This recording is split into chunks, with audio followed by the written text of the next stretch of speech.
Naravno, kada govorimo o ovome propisu, moramo dobro paziti šta pričamo. Tako. Jer danas da pričaš da ubije neko zmiju, da ubije psa, to je jako opasno. To je narušavanje javnog reda i mira. I to se može se priheftati, prikalamiti, tovar nekakvi zakona, tamo po tačkama, tako 122, tačka 300. Zašto se nešto prikalamiti? Pa pas kada te ujeda, a ti imaš u ruci nešto, nekakav metalni predmet,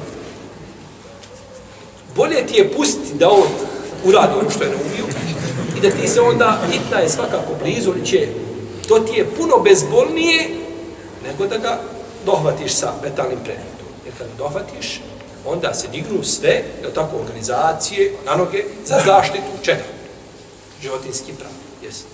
I dijete, ako ti napadne, bolje kada sine moj, strpi se, tako je to u našoj državi gdje živi. Bolje da te pas ujeda nego da se drugi ujedaju. I ostavi ga na miru, jer nemaš se pravo braniti.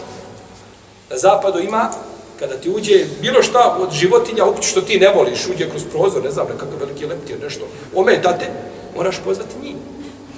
Kreneš broj, pozoveš i oni dođu sa, ekipa dođe, tako, tehničari, i oni to onda odrađuju, oni ga hvataju, postavljate, a ne smiješ ti se razračunavati, jer to je šta? To je nasrtanje na osnovno pravo, tako, da Bog da našoj braći muslimanima u Siriji dajete približno isto pravo. Od zločinaca i od zvijeri koji napadaju svaki dan i ubijaju, ne naprotiv, nego pridružuju se tim zvijerima i onda ubijaju muslimani. Muslimani ehlu sunnetu vel džemata, naravno, kažu muslimani, mislimo na muslimani ehlu sunnetu vel džemata. Jer drugi nisu nigdje ugroženi osim onih koji su najbolji. Pa čovjek, ako znaš da ćeš imati problema, bolje ti je zvati, kako tako. Nazovi ovdje vatrogasno, pa ispitaj, prvo vidi, prije nego što uradiš nešto, ispitaj, imaš kuću, imaš iza kuće zmiju, prvo ispitaj šta će biti s tobom. Nemoj se osuđivati lako, tako na korak koji te može koštati, jer to je ugrožavanje, tako, životinskih prava.